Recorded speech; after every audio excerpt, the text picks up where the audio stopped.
देवियों और सज्जनों, सदी की सबसे बड़ी लड़ाई के गवाह बनने के लिए तैयार हो जाइए। इस दंगल के एक कोने में है टेस्ला के सीईओ इलॉन मस्क। उनके पास हैं जोशो खरोश वाले समर्थक और तीखे ट्वीट्स। दूसरे कोने में है अमेज़न के संस्थापक जेफ बेजोस। प्रेरक सीईओ, निर्दयी कारोबारी और सुपर विलेन जैसा ठट्ठा। ये दुनिया में सबसे अमीर बनने ही नहीं बल्कि अंतरिक्ष में बादशाहत के लिए भी भिड़े हुए हैं। तो आइए चलते हैं इन 2 अरबपतियों के दंगल की तह में और बात करेंगे नासा के 2 घोर विवादित सौदों और ट्विटर की। And I was human. I am human. You're going to see the future. Internet, some internet. Tech Titans. 2004 की ये तस्वीर देखिए। एक जैसी सोच वाले 2 लोग साथ में डिनर करते हुए। आपको पता है आजकल ये दोनों क्या कर रहे हैं? शायद साझे में कोई बिजनेस चला रहे होंगे, है ना? पर ऐसा है नहीं। अंतरिक्ष की दौड़ में इलॉन मस्क आगे, जद्दोजहद करते हुए जेफ बेजोस। बेजोस की मिल्कियत वाले अखबार वॉशिंगटन पोस्ट की ये हेडिंग पूरा सार है। दरअसल प्राइवेट स्पेस ट्रैवल के क्षेत्र में असली टक्कर इलॉन मस्क की स्पेसएक्स और जेफ बेजोस की ब्लू ओरिजिन के बीच ही है। लेकिन ये 2 इतने सफल कारोबारी अंतरिक्ष में एक दूसरे से पहले क्यों पहुंचना चाहते हैं? क्योंकि छोटी सी तारीफ से काम नहीं चलता, इन्हें भारी खुशामद चाहिए। अब कुछ लोग कहें कि इलॉन बहुत शानदार, तो इतना काफी नहीं है, उन्हें और तारीफ चाहिए और ये भूख बढ़ती ही जाती है।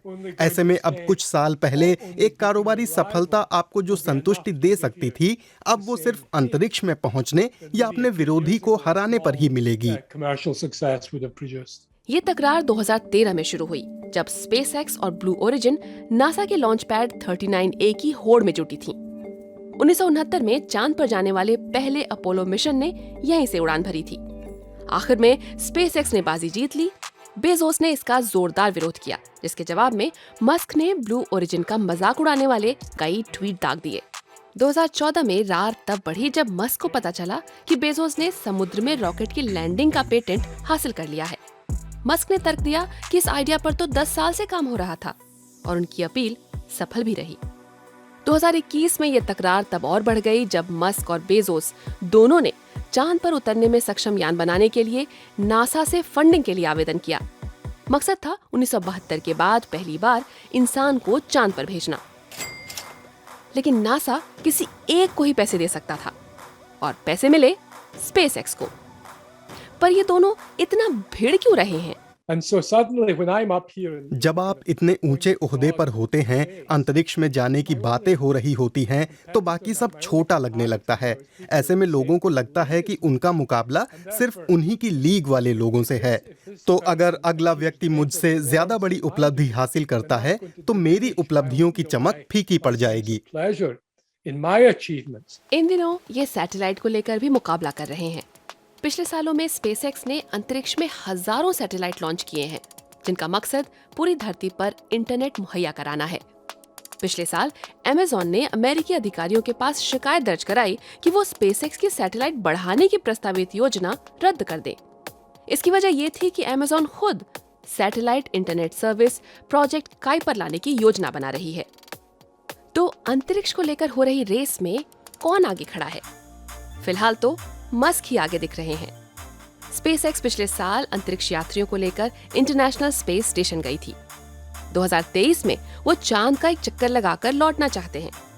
स्पेसएक्स की बराबरी करना आसान नहीं होगा, लेकिन बेजोस अंतरिक्ष को लेकर जितने जुनूनी हैं, वो ब्लू ओरिजिन को मजबूत दावेदार बना देता है।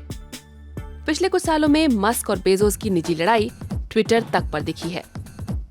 2015 में जब ब्लू ओरिजिन ने अपना न्यू शेपर्ड रॉकेट सफलतापूर्वक लैंड करा लिया, तो बेजोस ने इसे दुर्लभ करार दिया।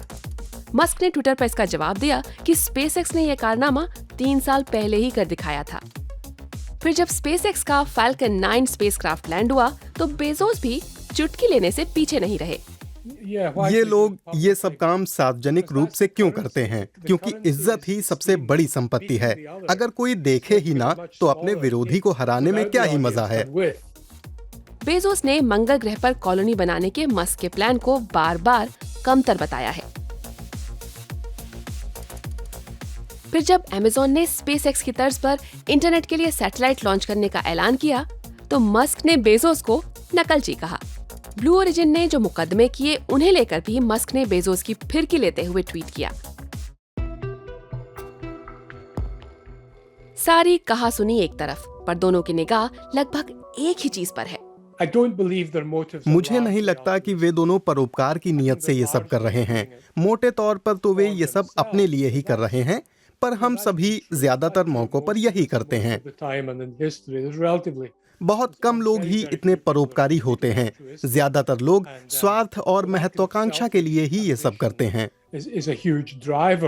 एक तर्क तो यही है कि दोनों के बीच लड़ाई पर्सनल है। 2021 में जब मस्क बेजोस को पिछाड़कर दुनिया के सबसे अमीर शख्स बने तो उन्होंने सिल्वर मेडल ट्वीट करके बेजोस पर तंज कसा था। हमारे समाज में अगर आपके पास अकूत संपदा है तो आपका आत्ममुग्ध ना होना बहुत मुश्किल है, क्योंकि पैसे के साथ जो ताकत आती है वो आपको स्वीकार्यता और शोहरत दोनों दिलाती है। ये सवाल जरूर पूछा जाना चाहिए कि धरती की निचली कक्षा में हजारों सैटेलाइट्स और अंतरिक्ष में लग्जरी यात्रा हमें आगे लेकर जाएगी या धरती को नुकसान पहुंचाएगी। इनका झगड़ा दिखाता है कि अंतरिक्ष भी किसी दूसरे कारोबार जैसा हो गया है, या शायद मस्क और बेजोस अपने दावों से उलट मानव जाति को बचाने के मिशन पर नहीं बल्कि खुद को इतिहास में दर्ज कराने की निजी महत्वाकांक्षा पर काम कर रहे हैं। हाँ, मतलब वो भगवान बनना चाहते हैं। कई बार बहुत ज्यादा ताकत लोगों के जहन में इस कदर हावी हो जाती है कि आप खुद को खास समझने लगते हैं, खुद को भगवान जैसा समझने लगते हैं, और भगवान मरते नहीं हैं। अंतरिक्ष की इस होड़ को लेकर आप क्या सोचते हैं? इन दोनों खरबपतियों के बीच कारोबारी होड़ है या निजी खुन्नस?